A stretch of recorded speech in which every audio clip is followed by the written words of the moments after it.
اعوذ باللہ من الشیطان الرجیم بسم اللہ الرحمن الرحیم اللہم صلی علی سیدنا و مولانا محمد و علی آل سیدنا و مولانا محمد و بارک وسلم علیہ۔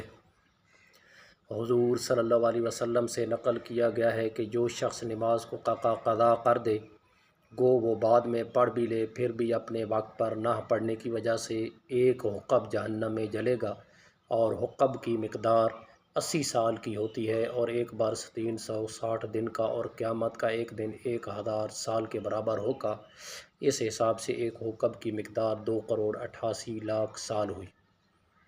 حضور اقدس صلی اللہ علیہ وآلہ وسلم سے نقل کیا گیا ہے کہ جو شخص نماز کو قضا کر دے گو وہ بعد میں پڑھ بھی لے پھر بھی اپنے وقت پر نہ پڑھنے کی وجہ سے ایک حقب جہنم میں جلے گا، اور حقب کی مقدار 80 سال کی ہوتی ہے، اور ایک سال 360 دن کا، اور قیامت کا ایک دن ایک حقب کی مقدار 1000 برس کے برابر ہوگا۔ اس حساب سے ایک حقب کی مقدار 2,88,00,000 برس ہوئی۔ فائدہ میں شیخ الحدیث لکھتے ہیں کہ حقب کے معنی لغت میں بہت زیادہ زمانہ کے ہیں۔ اکثر حدیثوں میں اس کی مقدار یہی آئی ہے جو اوپر گزری، یعنی 80 سال۔ در منشور میں متعدد روایات سے یہی مقدار منقول ہے۔ حضرت علی رضی اللہ تعالیٰ عنہ نے ہلال ہجری رحمۃ اللہ علیہ سے دریافت فرمایا کہ حقب کی کیا مقدار ہے؟ انہوں نے کہا کہ حقب 80 برس کا ہوتا ہے، اور ہر برس 12 مہینے کا، اور ہر مہینہ 30 دن کا، اور ہر دن 1000 سال کا۔ حضرت عبداللہ بن مسعود رضی اللہ تعالیٰ عنہ سے بھی صحیح روایت ہے، اس سے 80 برس منقول ہے۔ حضرت ابو ہریرہ رضی اللہ تعالیٰ عنہ نے خود حضور اقدس صلی اللہ علیہ وسلم سے یہی نقل کیا ہے کہ ایک حقب 80 سال کا ہوتا ہے، اور ایک سال 360 دن کا، اور ایک دن تمہارے دنوں کے اعتبار سے یعنی دنیا کے موافق 1000 سال کا۔ یہی مضمون حضرت عبداللہ بن عمر رضی اللہ تعالیٰ عنہ نے بھی حضور صلی اللہ علیہ وسلم سے نقل فرمایا ہے۔ اس کے بعد حضرت عبداللہ بن عمر رضی اللہ تعالیٰ عنہ فرماتے ہیں کہ اس بھروسہ پر نہیں رہنا چاہیے کہ ایمان کی بدولت جہنم سے آخر نکل جائیں گے۔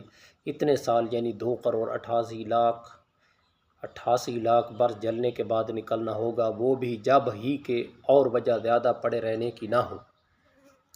اس کے علاوہ اور بھی کچھ مقدار اس سے کم اور زیادہ حدیث میں آئی ہے، مگر اول تو اوپر والی مقدار کئی حدیثوں میں آئی ہے، اس لیے یہ مقدم ہے۔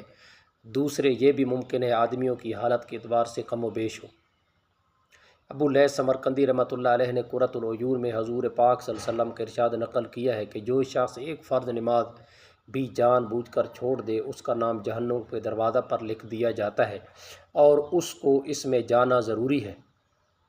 اور حضرت ابن عباس رضی اللہ تعالیٰ عنہ سے نقل کیا ہے کہ ایک مرتبہ حضور صلی اللہ علیہ وسلم نے ارشاد فرمایا، یہ کہو کہ اے اللہ ہم میں کسی کو شکی محروم نہ کر۔ پھر فرمایا، جانتے ہو شکی محروم کون ہے؟ صحابہ رضی اللہ عنہ اجمعین کے استفسار پر ارشاد فرمایا، شکی محروم نماز کا چھوڑنے والا ہے، اس کا کوئی حصہ اسلام میں نہیں۔ ایک حدیث میں ہے کہ دیدہ اور دانستہ بلا عذر نماز چھوڑنے والے کی طرف حق تعالی شانہ قیامت میں التفات ہی نہ فرمائیں گے، اور عذاب علیم دکھ دینے والا عذاب اس کو دیا جائے گا۔ ایک حدیث سے نقل کیا ہے کہ 10 آدمیوں کو خاص طور سے عذاب ہوگا، من جملہ ان کے نماز کا چھوڑنے والا بھی ہے کہ اس کے ہاتھ بندھے ہوئے ہوں گے، اور فرشتے منہ اور پشت پر ضرب لگا رہے ہوں گے۔ جنت کہے گی کہ میرا تیرا کوئی تعلق نہیں، نہ میں تیرے لیے نہ تو میرے لیے۔ دوزخ کہے گی کہ آ جا میرے پاس، آ جا تو میرے لیے ہے میں تیرے لیے۔ یہ بھی نقل کیا ہے کہ جہنم میں ایک وادی جنگل ہے جس کا نام ہے لم، اس میں سانپ ہیں جو اونٹ کی گردن کے برابر موٹے ہیں، اور ان کی لمبائی 1 مہینہ کی مسافت کے برابر ہے۔ اس میں نماز چھوڑنے والوں کو عذاب دیا جائے گا۔ ایک دوسری حدیث میں ہے کہ ایک میدان ہے جس کا نام جب الحزن ہے، وہ بچھوؤں کا گھر ہے، اور ہر بچھو خچر کے برابر بڑا ہے، وہ بھی نماز چھوڑنے والوں کو ڈسنے کے لیے ہیں۔